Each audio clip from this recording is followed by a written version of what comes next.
Disclaimer भाइयों, ये कहानी पूरी तरह काल्पनिक है, केवल मनोरंजन के लिए बनाई गई है। इसमें शामिल नाम, उत्पाद और घटनाएं वास्तविकता से कोई संबंध नहीं रखती और किसी भी व्यक्ति की या भावना का अपमान नहीं करती। अगर आप हमारे सुपर टॉप लेवल चैनल पर नए हैं तो कृपया करके वीडियो को लाइक करें और चैनल को सब्सक्राइब करना ना भूलें। धन्यवाद। खांसी खांसी ये खतरनाक था। मैं लगभग मर ही गया था। धूल और धुएं के बीच जादूगर बम्मू की आवाज गूंजी। आश्चर्यजनक रूप से उनके बगल में जादूगर लियो बिना किसी खरोंच के खड़े थे। दो 8वें स्तर के जादूगरों जादूगर मोरस्टन और टैनिन द्वारा छोड़े गए शक्तिशाली मंत्र से उन्हें कोई चोट नहीं आई थी।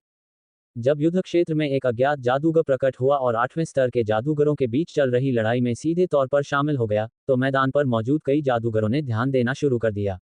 हालांकि जो जादू किया गया वह इतना शक्तिशाली था कि कोई भी स्पष्ट रूप से यह नहीं देख पाया कि क्या हुआ था। स्वाभाविक रूप से उन्हें यह भी नहीं पता था कि जादूगर लियो कैसे बच निकला। केवल विजार्ड मोरस्टन और टैनिन, जिनके चेहरे उदास थे, जानते थे कि विजार्ड लियो कैसे बच निकला। ये सब उस अज्ञात जादूगर की वजह से हुआ था जो लियो के बगल में प्रकट हुआ था। मोरस्टन ने अपनी आंखें सिकोड़ी। वह स्पष्ट रूप से महसूस कर सकता था कि जादूगर बम्मू की जीवन शक्ति 7वें स्तर के जादूगर की थी। हालांकि लियो को बचाने के लिए उसने जो जादू किया वह अविश्वसनीय था। उसकी गति अकल्पनीय रूप से तेज थी, ये 7वें स्तर के जादू की पहुंच से परे थी। पैंडोरा डेमन एबिलिटी, ये निश्चित रूप से पैंडोरा डेमन एबिलिटी ही होगी। और यह एक अत्यंत शक्तिशाली पवन प्रकार की पैंडोरा डेमन एबिलिटी है। विजार्ड मोरस्टन का चेहरा गंभीर हो गया। अगर उसका प्रतिद्वंदी सिर्फ लियो ही होता तो उसे डर नहीं लगता। आखिरकार लियो अब अपने विनाश से बच नहीं सकता था। डार्कनेस आई चाहे कितनी भी शक्तिशाली क्यों न हो, वह उनकी रक्षात्मक पांडोरा डेमन एबिलिटीज को भेदने में विफल रही थी। दूसरी ओर, अगर 7वें स्तर का कोई और जादूगर, जिसके पास पवन प्रकार की पैंडोरा दानव क्षमता है, सामने आ जाए, तो लड़ाई पहले से बिल्कुल अलग होगी। अगर वे पलटवार करने में असमर्थ रहे, तो अब वे भाग सकते हैं। इसके अलावा, जादूगर बम्मू द्वारा पहले दिखाई गई शक्ति के आधार पर, उसकी गति अविश्वसनीय रूप से तेज थी। 9वें स्तर के जादूगर को भी जादूगर बम्मू को रोकने में मुश्किल हो सकती थी। आप कौन हैं? मोरस्टन ने उदास स्वर में पूछा। चौथे राजकुमार की बुद्धिमत्ता के माध्यम से मोरस्टन ने 8वें राजकुमार के अधीन थोड़े अधिक शक्तिशाली जादूगरों के बारे में लगभग सारी जानकारी प्राप्त कर ली थी। हालांकि उसे इस अज्ञात जादूगर के बारे में कोई जानकारी नहीं थी। उफ! जादूगर बम्मू ने राहत की एक लंबी सांस ली। जादूगर लियो को सुरक्षित देखकर वह मुस्कुराया। भगवान का शुक्र है कि तुम सुरक्षित हो, जादूगर लियो। वरना मेरे स्वामी मुझे नहीं छोड़ते। विजार्ड लियो की खून जैसी लाल ऊर्ध्वाधर आंख विजार्ड बम्मू को देखने के लिए थोड़ी सी खुली, मानो उसे उस पर संदेह हो। जादूगर बम्मू ने जल्दी से समझाया, जादूगर लियो, मेरे गुरु जादूगर मलिन हैं। ये सब कैसे हुआ, इसकी एक लंबी कहानी है, लेकिन शायद हमें पहले उन दो 8वें स्तर के जादूगरों से निपटने के बारे में सोचना चाहिए। जादूगर बम्मू ने अपनी निगाहें जादूगर मोरस्टन और टैनिन की ओर घुमाई। वाकई, 8वें स्तर के वे दोनों जादूगर फिर से उनकी ओर आ रहे थे, और उन दोनों को एक साथ फंसाने का इरादा रखते थे। विजार्ड लियो के दिमाग में अनगिनत विचार कौंध गए। उसकी अंधकार में आंख न केवल किसी भी भेस या भ्रम को भेद सकती थी, बल्कि वह किसी जादूगर की क्षमता का भी आकलन कर सकती थी। जादूगर लियो ने देखा कि जादूगर बम्मू 7वें स्तर का मंत्र जादूगर था और उसने 8वें स्तर का मंत्र भी रचा था। उसके स्तर का मंत्र जादूगर आमतौर पर किसी भी संगठन में एक प्रमुख जादूगर होता है, फिर भी बम्मू मलिन का गुलाम था। गुलाम कौन होता है? वह व्यक्ति जिसने सबसे अन्यायपूर्ण गुलामी का अनुबंध किया हो, जहां उसका जीवन और मृत्यु पूरी तरह से उसके मालिक के नियंत्रण में हो। चौथे, 5वें या 6ठे स्तर के जादूगर की परवाह किए बिना कोई भी इस तरह के अनुबंध पर हस्ताक्षर नहीं करेगा। जादूगर लियो जानता था कि संभवतः ये वह इनाम था जो मलिन को कुर्दमानसला द्वीप समूह की यात्रा के दौरान मिला था। बम्मू जैसे शक्तिशाली जादूगर के उसका गुलाम बनने के लिए कई विचित्र घटनाएं घटी होंगी। विजार्ड बम्मू की निगाहों का पीछा करते हुए, विजार्ड लियो ने भी पास आते हुए विजार्ड मोरस्टन और टैनिन को देखा। ये दोनों 8वें स्तर के मंत्र जादूगर, जिनके पास तीसरे स्तर की रक्षात्मक पैंडोरा दानव क्षमताएं थीं, अत्यंत शक्तिशाली थे। कुछ ही क्षण पहले, उन्होंने विजार्ड लियो को एक बेहद खतरनाक स्थिति में फंसा दिया था। विजार्ड बम्मू की मदद के बावजूद, वे मौत के मुंह से बाल बाल बच निकले। स्वाभाविक रूप से, मोरस्टन और टैनिन हार मानने वाले नहीं थे। इसलिए, विजार्ड बम्मू और विजार्ड लियो के पास केवल दो ही विकल्प थे। या तो वे विजार्ड बम्मू की फ्लैश विंड का उपयोग करके भाग निकलें या विजार्ड मोरस्टन और टैनिन के साथ एक और बड़ी लड़ाई में उलझें। फिर भी, बच निकलना इतना आसान नहीं था। भले ही जादूगर बम्मू की फ्लैश विंड जादूगर मोरस्टन और टैनिन से कहीं अधिक तेज थी, लेकिन अगर वे पीछा करना जारी रखते, तो अंत में उन्हें उनसे लड़ना ही पड़ता। जादूगर लियो, अब हमें क्या करना चाहिए? अगर आप भागना चाहते हैं, तो हमें अभी तैयारी करनी होगी। हालांकि मुझे नहीं पता कि हम इन 2 8वें स्तर के जादूगरों से बच पाएंगे या नहीं। आखिरकार यह इस बात पर निर्भर करेगा कि किसकी जादुई शक्ति पहले खत्म होती है। अगर आप लड़ना चाहते हैं तो मैं उनमें से एक को काबू करने में आपकी मदद कर सकता हूँ। जादूगर बम्मू ने दांत भींचते हुए कहा। इन दोनों में से किसी एक को काबू में करना ही उसकी सहनशक्ति की परीक्षा थी। इससे पहले जादूगर बम्मू इतनी आसानी से 8वें स्तर के जादूगर से लड़ने के लिए आगे नहीं आता। लेकिन फिलहाल उसके पास कोई विकल्प नहीं बचा था। लियो के लिए अकेले ही 8वें स्तर के 2 जादूगरों मोरस्टन और टैनिन को हराना मुश्किल होगा। भागना। अगर मैं इस बार भाग निकला तो मुझे 7वें स्तर का जादूगर बनने का दूसरा मौका नहीं मिलेगा। जादूगर लियो ने अपना सिर उठाया और आकाश की ओर देखा। उसकी 2 खाली आंखों के गड्ढों में एक हल्की सी चमकती हुई काली रोशनी दिखाई दी, जो देखने में बेहद विचित्र थी। वह बहुत लंबे समय से 6ठे स्तर पर अटका हुआ था। डार्कनेस आई का अभ्यास करना आसान सफर नहीं था और विजार्ड लियो को इसकी भारी कीमत चुकानी पड़ी थी। एक कीमत ने उसके 7वें स्तर का जादूगर बनने की संभावना को लगभग नामुमकिन बना दिया था। यह उसके लिए लगभग एक अवास्तविक सपने जैसा हो गया था। इस बार 8वें राजकुमार के हाथ में मौजूद ईश्वर के आंसू ने 7वें स्तर का जादूगर बनने की उसकी उम्मीदों को फिर से जगा दिया। अगर वह इस अवसर को चूक गया तो उसे डर था कि इसे दोबारा पाना मुश्किल होगा। वूश! विजार्ड मोरस्टन ने फिर हमला किया। वही भयावह ज्वालाएं थीं। प्रचंड ज्वालाएं अभूतपूर्व क्रूरता के साथ जल रही थीं। जादूगर बम्मू ने अपने दांत भींच लिए। उसके शरीर पर तीव्र ज्वालाएं निकलने लगीं। जैसे जैसे ज्वालाओं के बीच के छोटे छोटे स्थान विकृत होकर जलने लगे, उसकी ज्वालाएं और भी भयावह लगने लगीं। विजार्ड मोरस्टन की ज्वालाएं 8वें स्तर का मंत्र थीं। इन्हें मोरस्टन की ज्वालाओं की स्वयं की समझ के आधार पर बनाया गया था। 7वें स्तर से आगे मंत्रों के स्तरों में कोई स्पष्ट भेद नहीं था। ये सब मंत्र प्रयोगकर्ता और उसके द्वारा बनाए गए मंत्रों के प्रति उसकी समझ की गहराई पर निर्भर करता था। उदाहरण के लिए, ज्वालाओं की गहरी समझ रखने वाला एक जादूगर अधिक शक्तिशाली अग्नि प्रकार के मंत्रों को उत्पन्न करने में सक्षम होगा। हिस हिस हिस। विजार्ड मोरस्टन और विजार्ड बम्मू की ज्वालाएं आपस में गुंथी हुई थीं और एक भयंकर प्रतिस्पर्धा में लगी हुई थीं। दोनों ही मंत्र 8वें स्तर के थे। ये ज्वालाएं विजार्ड बम्मू द्वारा निर्मित एकमात्र 8वें स्तर का मंत्र भी थीं। जल्द ही जादूगर मोरस्टन के चेहरे पर भाव बदल गए। दोनों 8वें स्तर के अग्नि मंत्रों के बीच प्रतिस्पर्धा को देखते हुए ये स्पष्ट था कि जादूगर बम्मू की ज्वालाएं श्रेष्ठ थीं। उन्होंने स्पष्ट रूप से मोरस्टन की ज्वालाओं को दबा दिया था। ये कैसे संभव है? जादूगर मोरस्टन को गहरा सदमा लगा। ज्वालाओं के बारे में उनकी समझ उनके सभी मंत्रों में सर्वश्रेष्ठ थी। फिर भी उनका 8वें स्तर का मंत्र जादूगर बम्मू की ज्वालाओं से कमजोर था। दोनों ज्वालाएं अब भी आपस में गुंथी हुई थीं, लेकिन जादूगर बम्मू की ज्वालाएं जादूगर मोरस्टन की ज्वालाओं को शीघ्र ही दबाकर भस्म कर देतीं और फिर बड़ी और अधिक भयंकर ज्वालाओं में परिवर्तित हो जातीं। विडंबना ये थी कि जादूगर बम्मू की ज्वालाओं से जादूगर मोरस्टन को एक प्रकार का आकर्षण दिखाई दिया, जिसने अग्नि के प्रति उनकी समझ को बहुत गहरा कर दिया। यह उस ज्ञान से कहीं बेहतर था जो वे अकेले अंधेरे में शोध करके प्राप्त कर सकते थे। इसलिए यह आश्चर्य की बात नहीं थी कि कुछ शक्तिशाली जादूगर लगातार अपने ही स्तर के अन्य जादूगरों को चुनौती देते रहते थे। वे अपने युद्धों के माध्यम से मंत्रों की गहरी समझ हासिल करने की कोशिश कर रहे थे ताकि वे और भी शक्तिशाली मंत्रों का निर्माण कर सकें। जहां विजार्ड मोरस्टन ज्वालाओं को देखकर चकित था, वहीं विजार्ड बम्मू को इससे कोई फर्क नहीं पड़ा। उसे अपने 8वें स्तर के अग्नि प्रकार के मंत्र पर पूरा भरोसा था। जब जादूगर बम्मू को निकोला के जहाज पर स्थित ज्वाला कारागार में कैद किया गया था, तब उसने असहनीय पीड़ा सही थी। ज्वाला कारागार की ज्वालाओं में कुछ मैक्सिम शक्तियां समाहित थीं।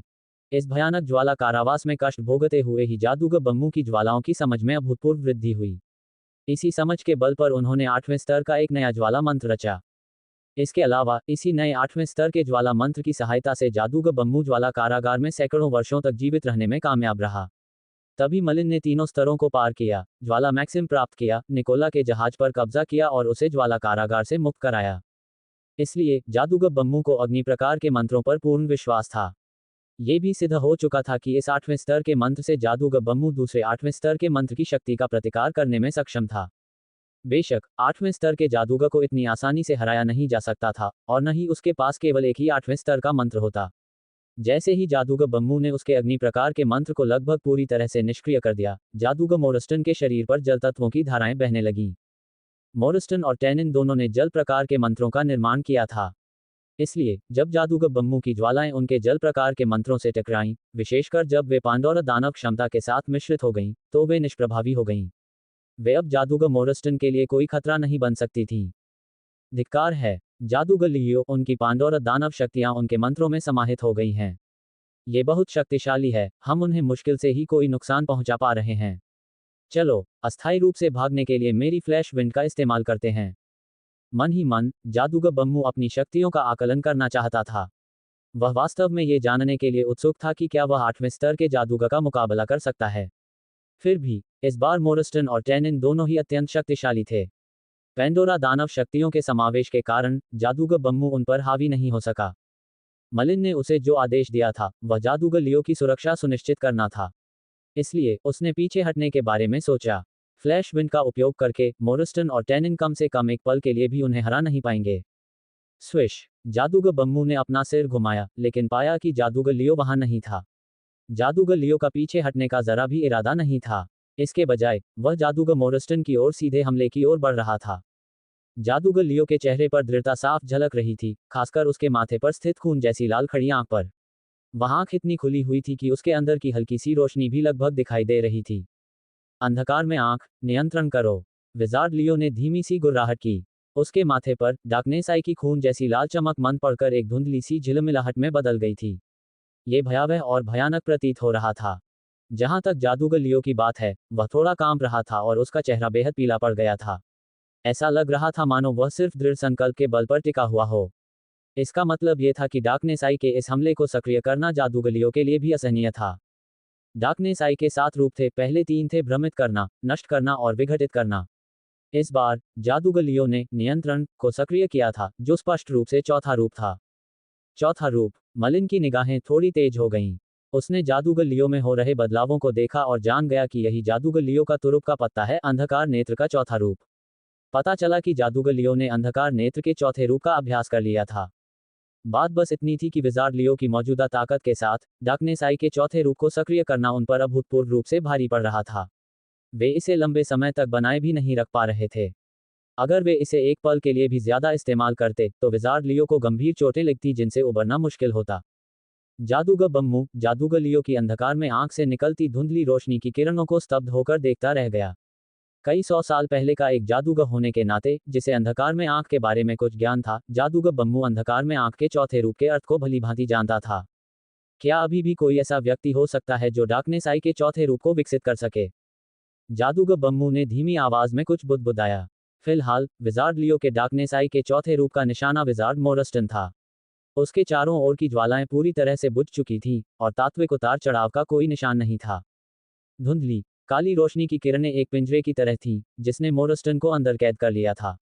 धुंधली रोशनी में जादूगर मोरस्टन किसी भी तात्विक उतार चढ़ाव को महसूस नहीं कर पा रहा था, मानो उसे उसकी जादुई शक्तियां छीन ली गई हों। विजार्ड लियो के होठों के कोने पर एक मुस्कान फैली हुई थी, हालांकि कोई भी देख सकता था कि वह मुस्कान बनावटी थी। जादूगर लियो की हालत भी जादूगर मोरस्टन से कुछ खास बेहतर नहीं थी। उसका चेहरा मुरझाया हुआ था और होंठ एकदम लाल थे, मानो खून बहने ही वाला हो। उसके गाल धंसे हुए थे, मानो सिर्फ हड्डियां और चमड़ी बची हो, जिससे उसका माथा उभरा हुआ लग रहा था। खासकर उसके माथे के बीचों बीच गहरे लाल रंग और धुंधली रोशनी से भरी एक आंख उभरी हुई थी, मानो अभी बाहर निकल आएगी। विजार्ड लियो एक बेहद विकट परिस्थिति में था। ये स्पष्ट था कि डार्कनेस आई के चौथे रूप को जबरन सक्रिय करने के लिए उसे भारी कीमत चुकानी पड़ेगी। अंधकार नेत्र का चौथा रूप नियंत्रण। ये तत्वों को नियंत्रित करता है। आप में से कोई अंधकार नेत्र की महानता को कैसे समझ सकता है? जादूगर लियो ठंडी हंसी हंस रहा था। इसके बाद जादूगर मोरस्टन को स्पष्ट रूप से महसूस हुआ कि उसके चारों ओर का जल आवरण धीरे धीरे टूट रहा है। पांडोरा दानव की शक्ति के संयोजन के बावजूद ये पूरी तरह से बेकार साबित हुआ। जल तत्व शीघ्र ही विलीन हो गया। इसका कारण विजार्ड लियो द्वारा डार्कनेस आई का उपयोग था, क्योंकि जल तत्व पर उनका नियंत्रण विजार्ड मोरस्टन के नियंत्रण से भी अधिक शक्तिशाली था। इसलिए विजार्ड लियो आसानी से मोरस्टन के जल आवरण को विसर्जित कर सकता था। विजार्ड लियो की डार्कनेस आई के तीसरे रूप के हमले को रोकने में सक्षम अद्वितीय शक्ति का रक्षात्मक मंत्र भी विजार्ड लियो द्वारा पल भर में नष्ट कर दिया गया। इसके अलावा डार्कनेस आई के चौथे रूप के सामने किसी भी प्रकार का जादू करने का प्रयास व्यर्थ था, क्योंकि जादूगर लियो सभी तत्वों को नियंत्रित करता था। शायद केवल वे शक्तिशाली 9वें स्तर के जादूगर या महान जादूगर ही तत्वों पर अपनी जबरदस्त महारत पर भरोसा करते हुए डार्कनेस आई के चौथे रूप द्वारा लगाए गए तत्वों के नियंत्रण का मुकाबला कर सकते थे। विजार्ड मोरस्टन के चारों ओर मौजूद जल का आवरण तुरंत हट गया। विजार्ड लियो की डार्कनेस आई ने जल तत्व को छीन लिया था। इसलिए विजार्ड बम्मू ने इस दुर्लभ और मुश्किल से हासिल किए गए अवसर का लाभ उठाते हुए तुरंत अपने 8वें स्तर के अग्नि प्रकार के मंत्र का प्रयोग किया। Whoosh whoosh whoosh. जादूगर बम्मू की ज्वालाएं तेजी से जलने लगीं और लगातार शक्तिशाली होती गईं। जादूगर मोरस्टन के पास अब कोई रक्षात्मक मंत्र नहीं बचा था। अगर वह दोबारा कोशिश भी करता तो जादूगर लियो की अंधकार में आंख ने सभी तत्वों को छीन लिया था। वह अब कोई भी मंत्र नहीं बोल सकता था। इस समय जादूगर मोरस्टन के चेहरे पर भय का भाव छा गया था और वह दहाड़ते हुए बोला, तानिन, मुझे बचाओ। लियो डार्कनेसाई के चौथे रूप को ज्यादा देर तक बनाए नहीं रख पाएगा। अभी भी विजार्ड टैनिन मौजूद था। दरअसल विजार्ड मोरस्टन की याद दिलाने की कोई आवश्यकता नहीं थी। विजार्ड टैनिन पहले ही अपनी चाल चल चुका था और उसकी पहली प्रतिक्रिया एक बंधन मंत्र का प्रयोग करना थी। अंधकार में आंख नियंत्रण करो। जादूगर लियो ने एक उंगली से हल्के से इशारा किया। पल भर में उसका पूरा शरीर सूखता हुआ प्रतीत हुआ और वह अत्यंत मुरझाया हुआ दिखने लगा। उसकी जीवन शक्ति भी तेजी से घट रही थी। उसी समय जादूगर लियो के माथे पर स्थित अंधकार नेत्र अपनी शक्ति में निखर उठा और एक तीखी कराह भी हल्की सी सुनाई दी। फिलहाल मलिन को ऐसा लग रहा था कि डार्कनेस आई मानो जीवंत हो गई है और अपने पहले के सुस्त रूप से काफी अलग है। जादूगर लियो के हाव भाव को देखते हुए मलिन को डर था कि डार्कनेस आई के चौथे रूप को लगातार 2 बार प्रदर्शित करने के लिए उसे इस बार भारी कीमत चुकानी पड़ी है। डार्कनेस आई के नियंत्रण में सभी तत्वों के होने के कारण जादूगर टैनिन कोई भी मंत्र नहीं पढ़ पा रहा था। यदि वह कोई मंत्र पढ़ता भी तो जादूगर लियो की डार्कनेस आई तुरंत उन तत्वों को नियंत्रित कर लेती और मंत्र तुरंत निष्क्रिय हो जाता। इसलिए जादूगर बम्मू ने इस अवसर का लाभ उठाकर हमला कर दिया। उसके चारों ओर की ज्वाला 2 भागों में बंट गई और जादूगर मोरस्टन और जादूगर टैनिन की ओर उग्र रूप से बढ़ने लगी। ये जादूगर बम्मू की सबसे शक्तिशाली शक्ति थी। ज्वाला कारागार में रहते हुए भी उनका 8वें स्तर का अग्नि प्रकार का मंत्र बरकरार रहा था। यह अब कोई साधारण 8वें स्तर का मंत्र नहीं था और इसे मैक्सिम की शक्ति से युक्त मंत्र माना जा सकता था। इस तरह के मंत्र को 2 8वें स्तर के जादूगरों से निपटने के लिए अधिक शक्ति की आवश्यकता नहीं थी, जिनके पास रक्षात्मक मंत्र बिल्कुल भी नहीं थे। उनके वस्त्र तुरंत जलकर राख हो गए और उनकी पीड़ादायक चीखें आग की लपटों में से सुनाई दे रही थीं। टैनिन और मोरस्टन 2 8वें स्तर के जादूगर जो सदियों से उत्पात मचा रहे थे, अब जादूगर लियो के हाथों मारे गए। दूसरे शब्दों में जादूगर लियो के बिना वे इन 2 शक्तिशाली 8वें स्तर के जादूगरों को मार नहीं सकते थे। ये बहुत दुख की बात है कि उनकी अंगूठियां राख में तब्दील हो गईं। वरना हमें वो खजाने मिल जाते जो इन दोनों ने सालों से लूटे थे। जादूगर बम्मू ने देखा कि मोरस्टन और टैनिन राख में बदल गए हैं और कुछ खेद के साथ बोले। उनका 8वें स्तर का जादू इतना शक्तिशाली था कि मजबूत स्पेशियल रिंग्स भी उसका सामना नहीं कर पाईं। इस प्रकार जादूगर मोरस्टन और जादूगर टैनिन को नष्ट करने के साथ साथ इसने स्पेशियल रिंग्स को भी नष्ट कर दिया। हाँ, टैनिन और मोरस्टन मर चुके हैं। चौथे जादूगर, क्या तुम अभी भी बच निकल सकते हो? अब मलिन मुड़कर युद्ध क्षेत्र के बाकी हिस्से का जायजा ले सकता था। सबसे पहले उसने देखा कि बम्मों की ज्वालाओं से मोरस्टन और टैनिन दोनों जलकर राख हो गए थे और वह रोए बिना नहीं रह सका। चौथे राजकुमार ने जादूगर टैनिन और मोरस्टन पर भरोसा किया था। इन्हीं शक्तिशाली 8वें स्तर के जादूगरों के कारण चौथे राजकुमार को लगा था कि जीत उसकी मुट्ठी में है। लेकिन अब टैनिन और मोरस्टन दोनों की मृत्यु हो जाने से सब कुछ खत्म हो गया था। कई जादूगर जो पहले चौथे राजकुमार का साथ दे रहे थे, अब हिचकिचाने लगे और कुछ तो चुपके से पीछे हट गए। अब कोई उम्मीद नहीं बची। मैंने सोचा भी नहीं था कि किंवदंतियों की डार्कनेस आई इतनी शक्तिशाली होगी। जादूगर लियो ने सचमुच खुद को एक शक्तिशाली जादूगर साबित कर दिया है जो ओज़मू के एक प्रतिभाशाली व्यक्ति का शिकार कर सकता है। चौथे राजकुमार ने जादूगर टैनिन और मोरस्टन पर भरोसा किया था। इन्हीं शक्तिशाली 8वें स्तर के जादूगरों के कारण चौथे राजकुमार को लगा था कि जीत उसकी मुट्ठी में है। लेकिन अब टैनिन और मोरस्टन दोनों की मृत्यु हो जाने से सब कुछ खत्म हो गया था। कई जादूगर जो पहले चौथे राजकुमार का साथ दे रहे थे, अब हिचकिचाने लगे और कुछ तो चुपके से पीछे हट गए। अब कोई उम्मीद नहीं बची। मैंने सोचा भी नहीं था कि किंवदंतियों की डार्कनेस आई इतनी शक्तिशाली होगी। जादूगर लियो ने सचमुच खुद को एक शक्तिशाली जादूगर साबित कर दिया है जो ओज़मू के एक प्रतिभाशाली व्यक्ति का शिकार कर सकता है। चौथा राजकुमार हार गया है और यह एक करारी हार है। वापसी की कोई उम्मीद नहीं है। जादूगर लियो के रहते कोई भी उसकी अंधकार में दृष्टि का मुकाबला नहीं कर सकता। इसके अलावा वह रहस्यमय और दुर्जय 7वें स्तर का जादूगर भी है। उसके द्वारा बनाया गया 8वें स्तर का जादू जादूगर मोरस्टन के 8वें स्तर के जादू को भी मात दे सकता है। चौथे राजकुमार के अधीन और कौन उनका सामना कर सकता है? चौथे राजकुमार के लिए सब कुछ खत्म हो गया है। हमें पहले यहाँ से निकल जाना चाहिए। आरंभ में चौथा राजकुमार सामान्यतः लाभ में था, लेकिन जादूगर मोरस्टन और जादूगर टैनिन की मृत्यु के बाद इन जादूगरों में लड़ने की शक्ति नहीं बची थी। उन्होंने अपने अपने मंत्रों का प्रयोग किया और जैसे ही मौका मिला भाग निकले। इन जादूगरों ने कुछ लाभ प्राप्त करने के लिए चौथे राजकुमार का साथ दिया था। अब जब उन्होंने देखा कि चौथे राजकुमार की जीत की कोई उम्मीद नहीं है, तो एक वफादार जादूगर स्वाभाविक रूप से अपनी जान व्यर्थ नहीं देना चाहते थे। गुरुजी, मुझे आपकी मदद करने दीजिए। जादूगर बम्मू ने देखा कि मलिन चौथे जादूगर से अंत तक लड़ रहा है, और पलक झपकते ही वह मलिन के पास प्रकट हो गया। उसने तुरंत आग का एक विशाल सागर उत्पन्न किया, और लपटों को संकुचित करके उन्हें भयंकर रूप से चौथे जादूगर की ओर फेंक दिया। शायद विजार्ड बम्मू को विजार्ड टैनिन और विजार्ड मोरस्टन से निपटने में कुछ नुकसान हुआ था, लेकिन चौथे विजार्ड जैसे छठे स्तर के जादूगर को मारना तो बहुत आसान था।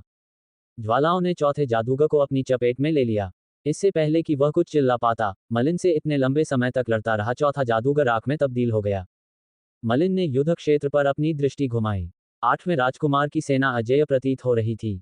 कई जादूगरों ने अपनी जान की परवाह किए बिना जवाबी हमला शुरू कर दिया, और जीत का पलड़ा आठवें राजकुमार के पक्ष में झुक गया। इसके अलावा उनके पास अभी भी जादूगर बम्मू मौजूद था। बम्मू, चौथे राजकुमार के अधीन सबसे शक्तिशाली जादूगरों को एक एक करके खत्म करो। मलिन ने जादूगर बम्मू को आदेश दिया। जादूगर बम्मू ने फ्लैश विंड और आठवें स्तर के अग्नि प्रकार के मंत्र का प्रयोग किया और निस्संदेह इस युद्ध के परिणाम को प्रभावित करने वाले प्रमुख कारकों में से एक बन गया। इसके अलावा चून की जादूगर टैनिन और मोरस्टन दोनों की मृत्यु हो चुकी थी, इसलिए चौथे राजकुमार के शिविर में कोई भी ऐसा व्यक्ति नहीं था जो जादूगर बम्मू के खिलाफ बचाव कर सके। स्विश, मलिन ने किसी और प्रतिद्वंदी को चुनने के बजाय जादूगर लियो के पक्ष में उड़ान भरी। शिक्षक लियो, क्या आप ठीक हैं? मलिन ने लियो को प्यार से सहारा दिया। हालांकि उनके पास बामो जैसा योद्धा था, जो मानो एक अकेला योद्धा था, लेकिन असल में युद्ध का रुख मोड़ने और जीत सुनिश्चित करने वाला जादूगर लियो ही था। अगर विजार्ड लियो के डार्कनेस आई के चौथे रूप और विजार्ड टैनिन और मोरस्टन के उस मंत्र के तत्काल समापन के कारण ऐसा नहीं होता, जो पेंडोरा डेमन एबिलिटी के साथ जुड़ा हुआ था, तो इन दो शक्तिशाली विजर्ड्स को रोकने वाला कोई नहीं होता। फिर भी मलिन भी देख सकता था कि जादूगर लियो ने डार्कनेस आई के चौथे रूप को उजागर करने के लिए बहुत बड़ी कीमत चुकाई थी। वर्तमान में जादूगर लियो की हालत पल भर में 10 साल कमजोर हो गई थी, और उनकी जीवन शक्ति भी क्षीण प्रतीत हो रही थी। मलिन को और भी ज्यादा चिंता इस बात से हुई कि जादूगर लियो के माथे पर स्थित अंधकार नेत्र से एक सक्रिय जीवन शक्ति निकल रही थी। ऐसा लग रहा था मानो अंधकार नेत्र पल भर में अपनी निर्जीव स्थिरता से जीवित हो उठा हो। ऐसी अफवाह थी कि डार्कनेस आई के 7 रूप थे, जिन्हें अंधकार के महान दिग्गज जादूगर ओफ्लास ने बनाया था, और उसके पास एक अकल्पनीय और रहस्यमय शक्ति थी। फिलहाल विजार्ड लियो ने डार्कनेस आई के 4 रूप प्रदर्शित कर दिए थे: भ्रमित करना, नष्ट करना, विघटित करना और नियंत्रण करना। चौथा रूप तत्वों को नियंत्रित करता था, जिसमें विजार्ड मोरस्टन और विजार्ड टैनिन, दो 8वें स्तर के मंत्रों का प्रयोग करने वालों द्वारा डाले गए मंत्र भी शामिल थे, और वह उन मंत्रों को पल भर में पराजित कर देता था। डार्कनेस आई की महान शक्ति सबके सामने प्रदर्शित हो गई थी। हालांकि बहुत कम लोग जानते थे कि डार्कनेस आई एक शापित शक्ति थी। जादूगर बम्मू के अलावा, जिन्होंने पहले इसका जिक्र किया था, 8वें राजकुमार ने भी यही कहा था। डार्कनेस आई उन सभी के लिए शापित शक्ति थी जो इसका अभ्यास करते थे, सिवाय स्वयं डार्कनेस के महान नायक जादूगर ओफ्लास के। एक भी ऐसा जादूगर नहीं था जिसने इसका सफलतापूर्वक अभ्यास किया हो, क्योंकि अधिकांश की विभिन्न दुर्घटनाओं के कारण हिंसक मृत्यु हो गई थी। मलिन को इस बात की भी जानकारी थी कि डार्कनेस आई एक शापित शक्ति है, इसलिए जादूगर लियो के माथे में डार्कनेस आई के बदलाव को देखने के बाद उसने तुरंत अपनी सतर्कता बढ़ा दी थी। मलिन, मुझे अंधकार प्रकार के मौलिक क्रिस्टल पत्थर दो। मुझे उन पत्थरों की बहुत बड़ी संख्या चाहिए, जितने तुम्हारे पास हैं। जादूगर लियो की वर्तमान स्थिति अनुकूल नहीं थी।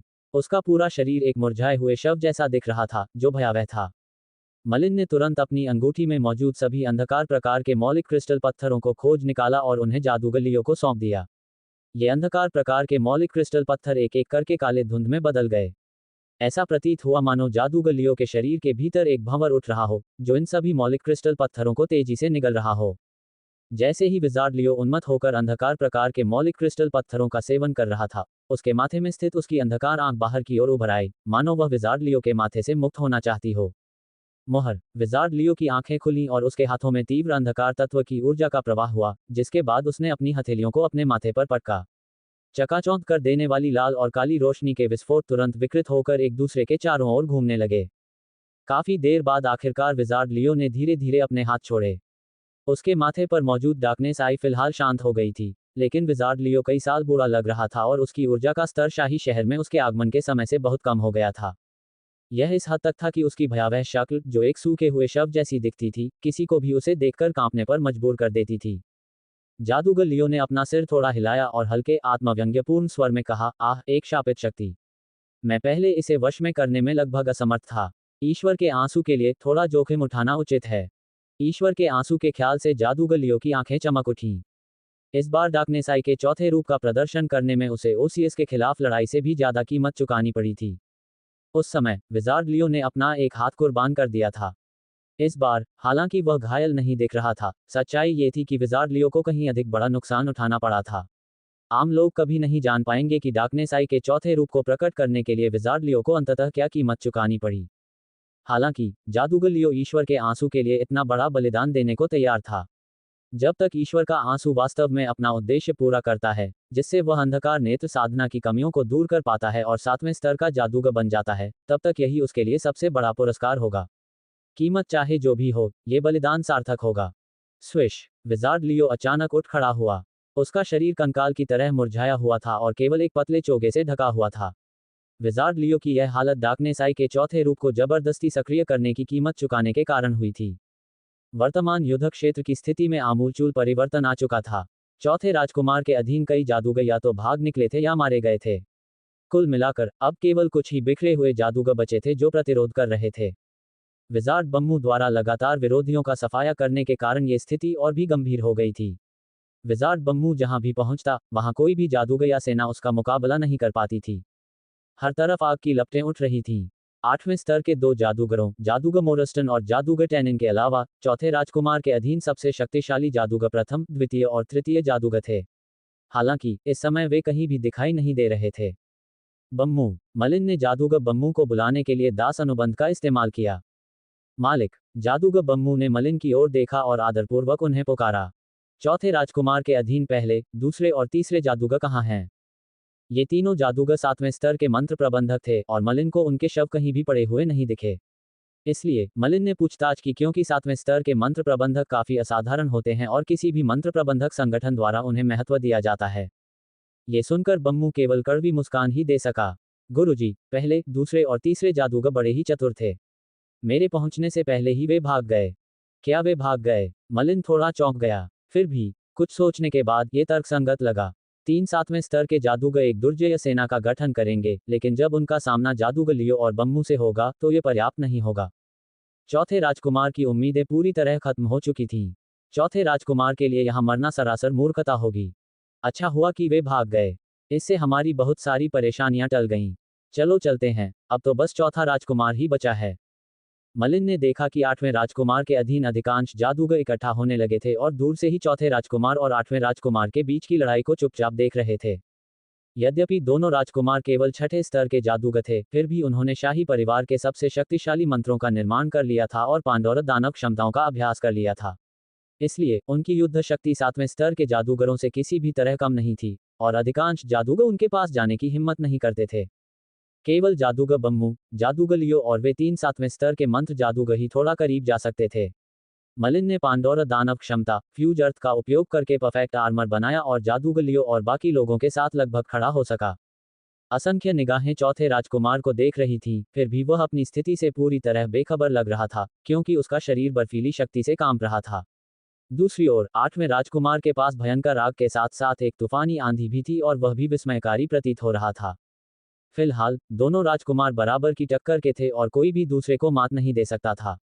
ये स्पष्ट था कि वे एक दूसरे द्वारा बनाए और विकसित किए गए मंत्रों और पैंडोरा दानव शक्तियों से परिचित थे। जैसे जैसे वे लड़ते गए, दोनों ने एक दूसरे की शक्तियों को भांप लिया। इसलिए भारी हंगामा मचाने के अलावा वास्तव में दोनों राजकुमारों में से किसी को भी कोई चोट नहीं आई थी। चौथे भाई, तुम हार गए। 8वां राजकुमार हवा में खड़ा था। उसे युद्ध क्षेत्र की स्थिति की पूरी जानकारी थी। जादूगर लियो ने अपनी असाधारण शक्ति का प्रदर्शन करते हुए जादूगर मोरस्टन और जादूगर टैनिन को एक ही झटके में परास्त कर दिया था। यही पूरे युद्ध का रुख मोड़ने में निर्णायक साबित हुआ। उस क्षण से चौथे राजकुमार की हार निश्चित हो गई थी। चौथे राजकुमार ने युद्ध क्षेत्र पर एक त्वरित नजर डाली। उसे अपने अधीन कोई भी जादूगर दिखाई नहीं दिया। कुछ भाग गए थे और कुछ मारे गए थे। स्थिति अनुकूल थी, लेकिन अब हालात इतने बिगड़ गए थे। इस यात्रा पर निकलने से पहले चौथे राजकुमार ने कभी नहीं सोचा था कि इसका अंत इस तरह होगा। तुम सही कह रहे हो, मैं हार गया। शाही परिवार के वंशजों का यही हश्र होता है। हा हा। चौथा राजकुमार पागलों की तरह हंसने लगा। सिंहासन के लिए संघर्ष बेरहम था। ये ठीक वैसा ही था जैसा भुट्टो 16वें के सिंहासन पर बैठने के समय हुआ था। कौन जानता था कि उसके हाथों पर कितना शाही खून लगा था। गुंजन! चौथे राजकुमार पर आग की लपटें तेजी से भड़क उठीं। उन तेज लपटों के बीच चौथे राजकुमार की हंसी जंगल में गूंज उठी, और ऐसा लगा मानो वह चौक तक भी पहुंच गई हो। क्या वह चौथा राजकुमार है? भुट्टो 16 ने अचानक अपना सिर उठाया और एक निश्चित दिशा में देखा। उनका चेहरा जटिल भावों से भरा हुआ था। भयंकर आग की लपटें चौथे राजकुमार को जलाकर राख कर रही थीं। आठवें राजकुमार ने आग की लपटों में घिरे चौथे राजकुमार को भावहीन निगाहों से देखा। शाही परिवार के वंशजों का यही हश्र होता है। जिस क्षण उन्होंने सिंहासन के लिए लड़ने का निश्चय किया था, उसी क्षण उन्होंने यह फैसला कर लिया था। अब जीत उसी की थी। आठवें राजकुमार, चौथे राजकुमार की मृत्यु हो चुकी है और अब महाराज के लिए प्रतिज्ञा पूरी करने का समय आ गया है। अचानक जादूगर लियो ने कर्कश आवाज में बात की। जादूगर लियो मानो हड्डियों का ढांचा बन गया था। उसकी आवाज जितनी कर्कश होती गई, उतनी ही तीखी होती गई। आठवें राजकुमार के चेहरे पर हल्का सा भाव बदला, लेकिन उसके बाद वह मुस्कुरा उठा। बेशक, इस बार हमारी यह शानदार जीत जादूगर लियो की शक्ति प्रदर्शन की बदौलत ही संभव हुई है, जिसने मोरस्टन और टैनिन को पराजित किया। अन्यथा, मुझे डर है कि आग की लपटों में जलकर राख होने वाला मैं ही होता। आठवें राजकुमार ने चौथे राजकुमार की राख पर नजर डाली। वह भली भांति जानता था कि आरंभ में चौथे राजकुमार की सेना का पलड़ा भारी था, परंतु अंत में आठवें राजकुमार की विजय हुई। इस अप्रत्याशित परिवर्तन का एक महत्वपूर्ण कारण जादूगर लियो की शक्ति का अचानक विस्फोट था। अंधकार नेत्र पौराणिक कथाओं में वर्णित पांडोर दानवों की एक विशेष क्षमता थी। जैसा कि अपेक्षित था, यह एक विचित्र, रहस्यमय और अगम्य शक्ति थी। यहाँ तक कि आठवें राजकुमार, जिन्हें अंधकार नेत्र की समझ थी, ने भी यह नहीं सोचा था कि यह इतनी शक्तिशाली होगी। आठवें राजकुमार को डार्कनेस आई से कुछ हद तक आकर्षण हुआ। हालांकि जादूगर लियो के वर्तमान बदसूरत रूप को देखकर, जो न तो मनुष्य था और न ही भूत, आठवें राजकुमार ने अपना सिर झटक दिया। ये सच था कि डार्कनेस आई शक्तिशाली थी, लेकिन अंततः यह एक शापित शक्ति थी। डार्कनेस आई का अभ्यास करने वाले किसी भी जादूगर का अंत अच्छा नहीं होता। इसका अपवाद अंधकार का नायक, महान जादूगर ओफ्लास था, जिसने अंधकार नेत्र का सृजन किया था। इसलिए, भले ही आठवें राजकुमार को अंधकार नेत्र की शक्ति से प्रलोभन होता, वह उसका अभ्यास नहीं करता। राजपरिवार के संसाधन अपार और व्यापक थे। ऐसा नहीं था कि उनके पास डार्कनेस आई के समान कोई विशेष पेंडोरा दानव क्षमताएं नहीं थीं। हालांकि, आठवां राजकुमार अभी मात्र राजकुमार था और राजपरिवार के गहरे रहस्यों तक उसकी पहुंच नहीं थी। राजा बनने और सत्ता के उस पद को संभालने के बाद ही वह राजपरिवार की पूरी विरासत का मालिक बन पाएगा। ये ईश्वर के आंसू हैं। आठवें राजकुमार ने गहरी सांस ली और ईश्वर का आंसू निकाला। अन्य लोगों के लिए ईश्वर का आंसू ज्यादा से ज्यादा एक सुंदर आभूषण होता, लेकिन जादूगर लियो के लिए, जो अंधकार नेत्र साधना के कारण उत्पन्न दोषों से ग्रस्त था, यह एक अनमोल खजाना था। जादूगर लियो ने तुरंत अपना सूखा हुआ हाथ बढ़ाया और ईश्वर के आंसू को पकड़ लिया। उसने अपनी मानसिक शक्ति का प्रयोग करते हुए उसे तुरंत अपनी अंगूठी में रख दिया। आठवें राजकुमार ने धीमी आवाज में कहा, चलो चलें। अब हम शिकार पर निकले हैं। देखते हैं कि क्या हम उस बारहसिंगे के राजा को ढूंढ पाते हैं। सिंहासन के संघर्ष में अपने मुख्य प्रतिद्वंद्वी को हराने के बाद आठवां राजकुमार अपने लक्ष्य के एक कदम और करीब आ गया था। इसलिए, उसकी मुस्कान विशेष रूप से बेफिक्र लग रही थी और उसकी हंसी काफी देर तक जंगल में गूंजती रही। राजसी जंगल में शिकार समाप्त हो चुका था। अपने सिंहासन पर ऊंचे बैठे राजा भुट्टो 16 ने अभिजात वर्ग की भीड़ की ओर देखा और धीरे से कहा, मार्क्विस विल्सन। भीड़ में से एक अधेड़ उम्र का रईस तुरंत आगे आया और भुट्टो 16 की ओर थोड़ा झुकते हुए बोला, महामहिम विल्सन यहाँ हैं। बहुत खूब, मार्क्विस विल्सन। आपने बारहसिंगा के राजा को मार गिराया है। नियमों के अनुसार आपने विजय प्राप्त कर ली है। स्वाभाविक रूप से आपको पुरस्कृत किया जाना चाहिए।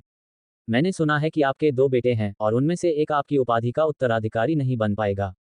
ऐसे में मैं आपके दूसरे बेटे को विस्काउंट की गैर वंशानुगत उपाधि प्रदान करता हूं।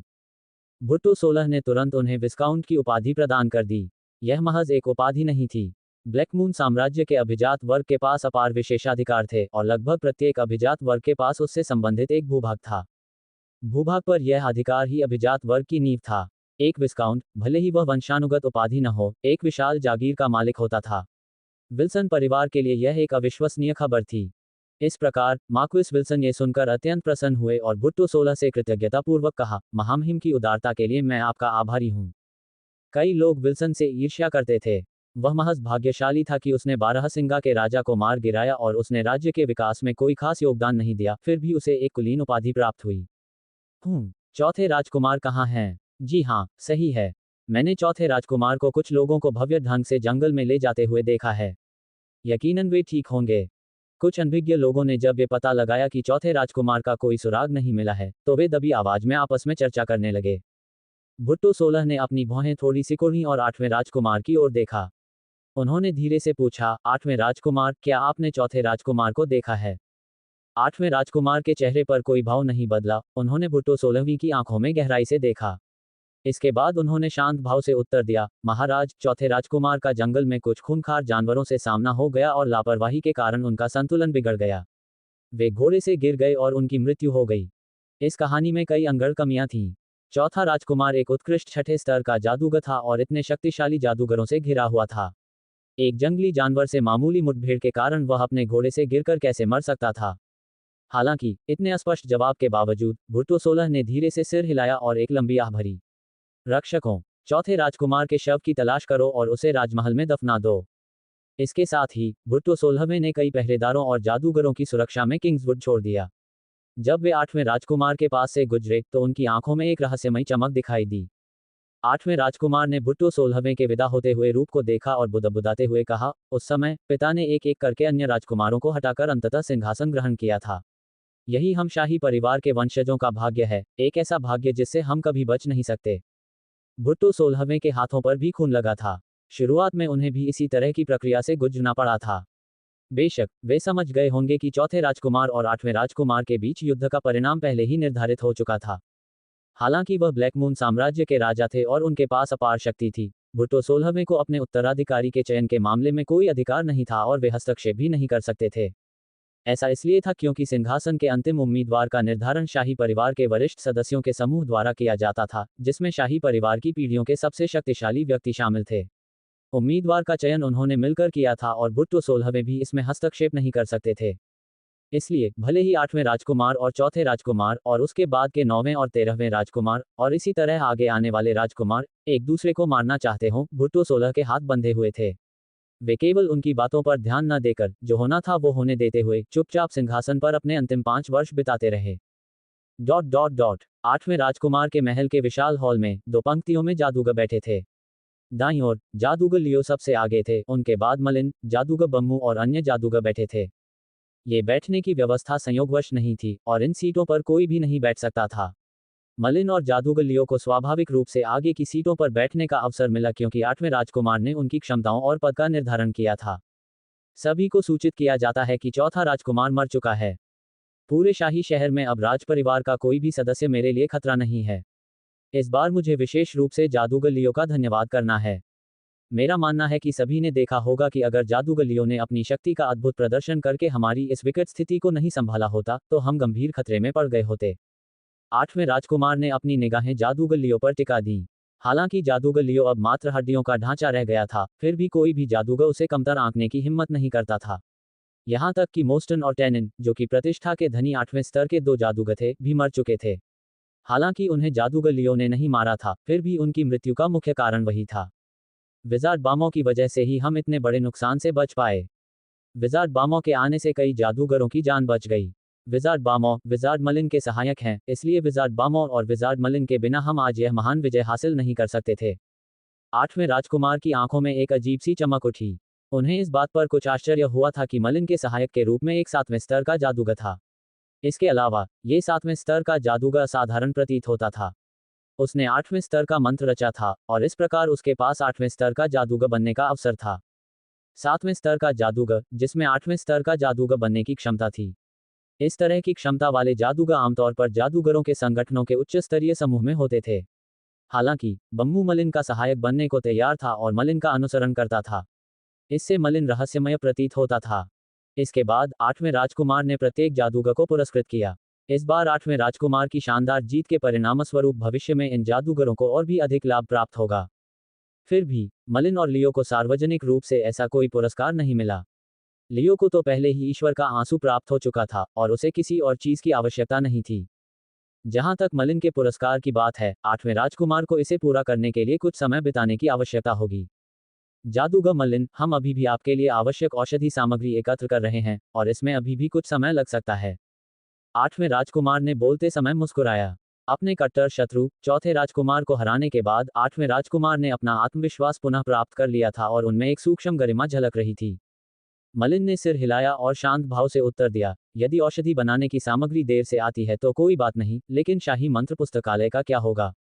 जैसे ही मलिन ने शाही मंत्र पुस्तकालय का जिक्र किया, 8वें राजकुमार ने भौहें चढ़ा लीं।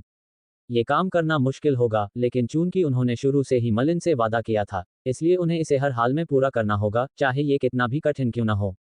इस प्रकार आठवें राजकुमार ने दांत पीसते हुए कहा, निश्चिंत रहें जादूगर मलिन, मैं आपको मंत्र पुस्तकालय में प्रवेश अवश्य दिलाऊंगा। समय बर्बाद करने का कोई समय नहीं है, चलिए अभी कोशिश करते हैं। जादूगर मलिन, कृपया मेरे पीछे आइए। मलिन को अत्यधिक प्रसन्नता का अनुभव हुआ और वह विदा लेने के लिए खड़ा हो गया। एक दुर्लभ अवसर पर जादूगर लियो ने उसे सलाह दी, बिल्कुल सही मलिन। शाही परिवार के मंत्र पुस्तकालय में मौजूद संग्रह हमारे डार्क मैजिक क्षेत्र में मौजूद संग्रह से भी कहीं अधिक विशाल है। तुम्हें इस अवसर का लाभ उठाना चाहिए। मैं अपने कष्टों को दूर करने के लिए हवेली में ईश्वर के आंसू का प्रयोग करने का प्रयास करूंगा, इसलिए मुझे कुछ समय लग सकता है।